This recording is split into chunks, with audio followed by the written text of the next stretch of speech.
Hello, everyone. My name is Muiwa Adedayo. I am a lecturer. I am also an educational neuroscientist. Okay, today I shall conclude the video that I started yesterday, which is titled Learning Disability, Occipital Lobe Impairment, and Dyslexia.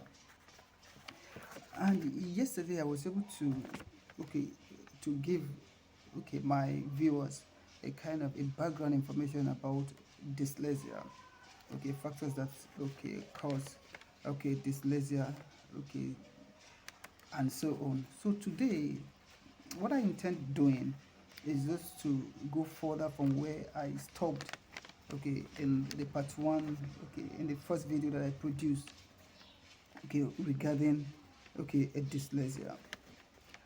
So I just want to really start this video with a story, with a story that is related to this topic.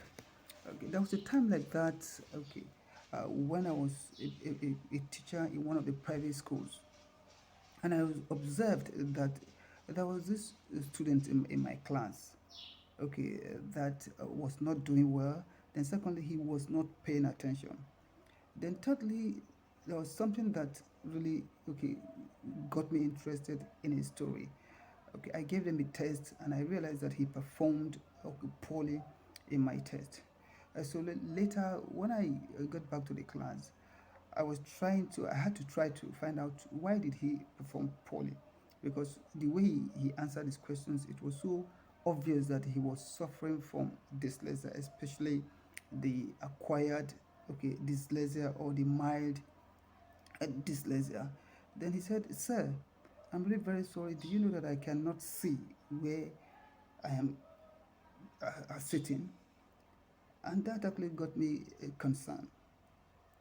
This story is one of the stories out there that actually shows that there are so many factors that at times lead to dyslexia. This student who is suffering from acquired dyslexia happened to okay to be experiencing this learning difficulty just because of his vision. He's somebody who has a kind of a very poor vision, and unfortunately where he's seated is so far from the board. So apart from this story, there are so many other stories out there, but because of this video I will not be able to make references to the stories. But the point is this, that acquired dyslexia is a result of so many factors. And just like I've stated in this video, that when somebody has poor vision, at times it might lead to not developmental dyslexia but acquired dyslexia. So for such situation, as a neuroeducator, as an educational neuroscientist, whenever you come across a child who has similar situations, there are steps that you can actually take in order to help this child resolve or manage his acquired dyslexia. One, you can ask the child to leave, or you can actually take the child's seat or the student's seat from where he's sitting and move him to the front seat.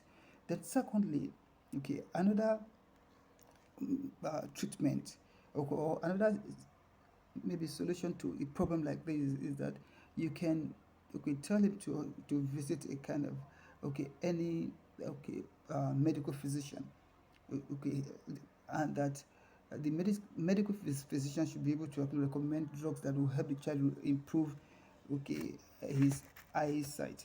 Then thirdly, you can also report the student's situation to the school authority, especially if the school has this school psychologist, where kind of special interventions and treatments could be actually be given to improve the students dyslexic tendencies.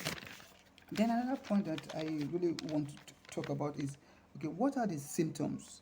Because in the previous video I did not go deep into this. We did have so many symptoms of dyslexia. Okay, one of them has to do with poor spellings. Okay, students who suffer from dyslexia have poor spellings. Okay, another factor is that you discover that they find it very difficult to remember facts. Okay, that any exercise that requires reading and comprehension, they are not always happy. They are not only good at it, but they are always not happy. Then another symptom of dyslexia, okay, is vocabulary deficit. That most students who suffer from dyslexia, have a kind of limited vocabulary. Then they also have poor working memory, especially memories that are connected to verbal and semantic information. Okay, then finally, they find it very difficult to maybe to read a passage or to read a story, and understand what the story is all about. It's all about. Sorry. So these are some of the symptoms of dyslexia. So on the final note, please, I've been able to establish in this video that there are so many factors responsible for dyslexia, and one of them that I went deep to address has to do with the occipital lobe impairment and how this affects dyslexia. Then uh, I want to draw to finally say that dyslexia is a kind of a neurological disorder that cannot be 100% cured, but it can be managed. Okay, it can be treated so that the individual will be able to do what, to write well, and to do well, in the education system. And do not forget, dyslexia does not affect the IQ of a student. There are so many people out there who are dyslexic, but who have high intelligence quotient. So thank you very much for your time, and I shall see you in the next video.